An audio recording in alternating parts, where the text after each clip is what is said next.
Okay, so you're in a situation and you're overthinking and your mind is spiraling and you're in that worst case scenario loop. Tools to get that moment under Go, control. go into your body. Get out of your head. You're not going to find the solution in your head. It's not there. Stop looking for peanut butter at the hardware store. You're not going to find it there. You're not going to find the solution in your head. But now, whatever you focus on, you get more up. So if you start focusing on your thoughts, of course, you're just going to get more thoughts. And that's just going to be an endless self-fulfilling cycle. So consciously, you have to realize, what happens to me when I feel anxious? Where do I feel this anxiety? And can I train myself to go, oh, there's that pain in my chest again. There's that pressure in my solar plexus. There's that lump in my throat. That's a sign that I'm starting to go into alarm. So what I'm going to do is I'm going to go into my body. And this is one of the other times where I get people to draw on the best times of their life. Change that feeling state. Can I Go ask you a back. question real quick? Yeah, go ahead. Yeah. So I want to go right to the moment Okay. that the thoughts are spiraling Mm-hmm. and you realize you're trapped in this worst case loop. Should somebody do the psychological sigh to Physiological side, exactly. Yes. just do that to To stop? start, yeah, Okay. you gotta break the cycle, right? So Or that's a great way of breaking the cycle. use the 5 second rule, 5, 4, 3, 2, 1 to just Absolutely. stop That's the another one. cycle. Yeah. Is there another one to stop that spinning of thoughts? Breathing is probably the most effective, you Okay. know, just being aware, first of all, because a lot of times what will happen is because our frontal cortex gets impeded by survival physiology, we don't realize that we're in anxiety. We can sit in anxiety for hours and not realize that we're in it. So if you don't realize you're in it, you just feel it. You just feel this terrible feeling. You can't change it. So you develop this awareness. Okay, this is my alarm coming up. That's your Mm, first thing. So at that point, 5, 4, 3, 2, 1, get out of the house, put my shoes on, go to the house, go to the gym, go somewhere, do something. Like do something to break that cycle. Because if you don't break that cycle, you're going to sit there and ruminate and ruminate and ruminate. And rumination has tremendous inertia to it.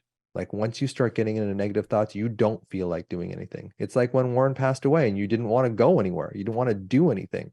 Physiologically, we go into the vagus nerve shutdown and that shuts us down.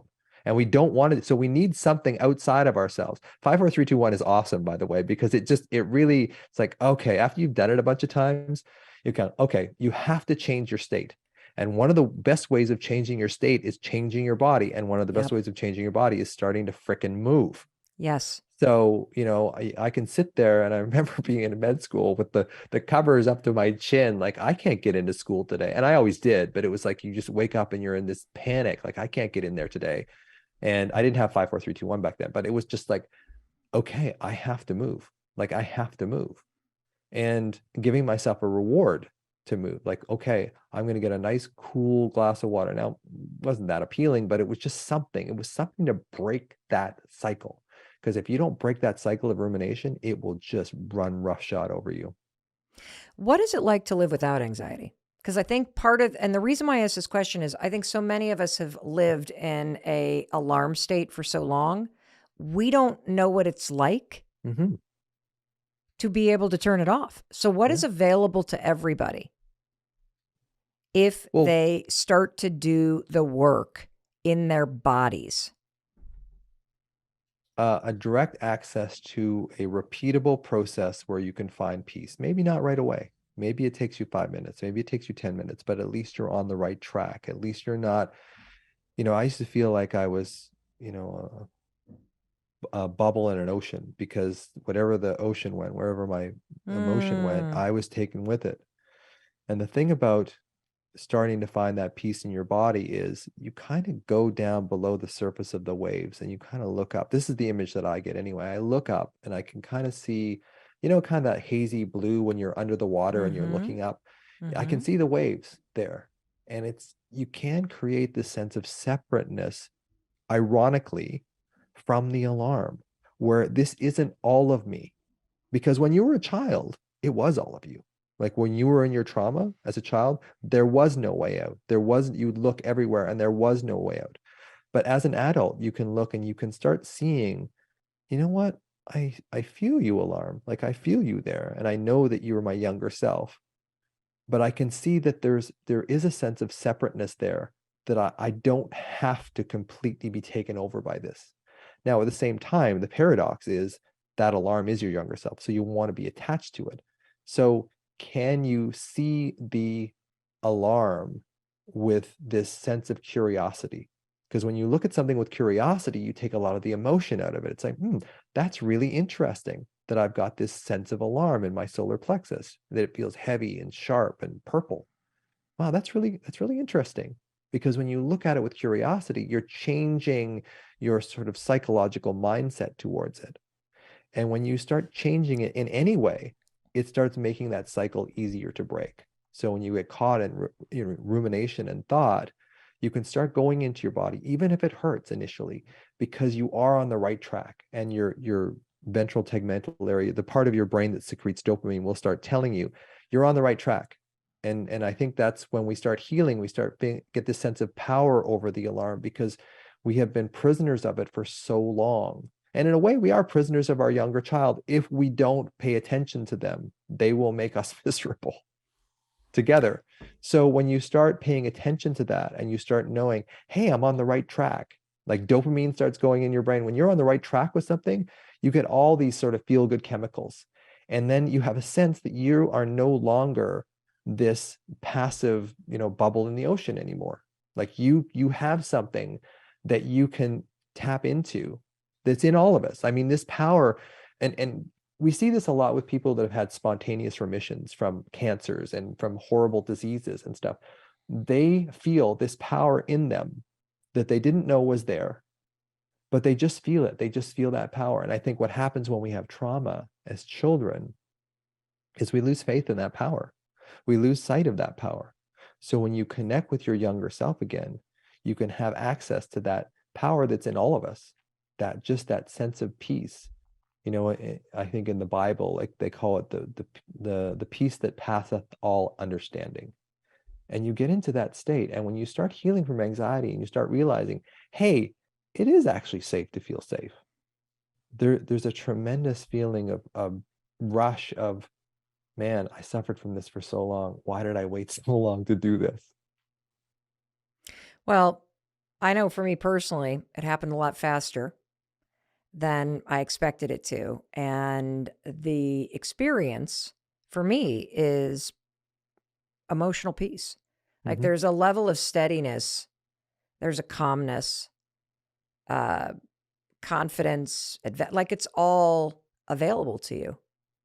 And I think when people really resonate, particularly with either the way that I move through life in the last year or two, or how our son Oakley has this just steadiness, this presence, that's emotional peace that you're experiencing. And everything that you talked about related to the fact that so much of this is about the separateness or the unsafe feeling that we all experienced at some point during childhood, and how the alarm sounds now that we are adults. But there's this emotional immaturity in most adults, meaning they're just children trapped in adult bodies who are incapable of handling the feelings and the sensations that are rising up in their bodies, which is why they act in ways that feel very toxic or abusive or confusing. And it's why we do that and then regret it. And the whole solution to all of this is this 3-layered approach we've been talking about today. Is first, you got to become aware Yeah. that you have this alarm, that it's getting triggered in your adult life, and that there's shit that went down when you were a kid that needs your attention and needs your healing. And it has everything to do with you learning how to make yourself feel connected and safe and taken care of. And then there is the coping with it, which are the bazillion strategies on TikTok, which, by the way, a lot of it is horseshit. And so you got to be very careful. Yeah, it may go viral, but in the coping realm, therapy is amazing if you can afford it. And all the modalities are incredible and help you to cope, and breathing and meditation and yoga and walks in the woods and lots of things that both Dr. Kennedy and I recommend. And it will help you cope, and it will help the anxiety dissipate. But if you really want to dismantle the alarm, you got to go a layer deeper, which is in your body, finding the source of the alarm, repairing yourself and that little person inside of you that felt alarmed, and then taking care of yourself by staying in your body and becoming aware of when the alarm goes off before it hits your mind, and feeling your way through these things. It's remarkably powerful what you're talking about, Dr. Kennedy.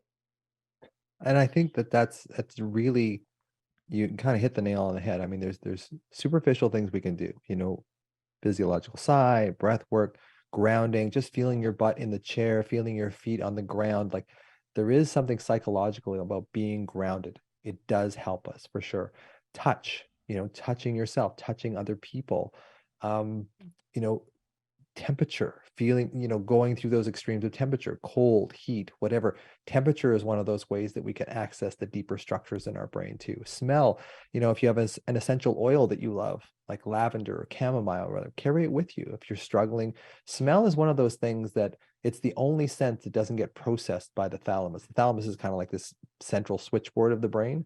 Smell goes right into our emotional brain. So if you have something that smells good, it will change your state right away.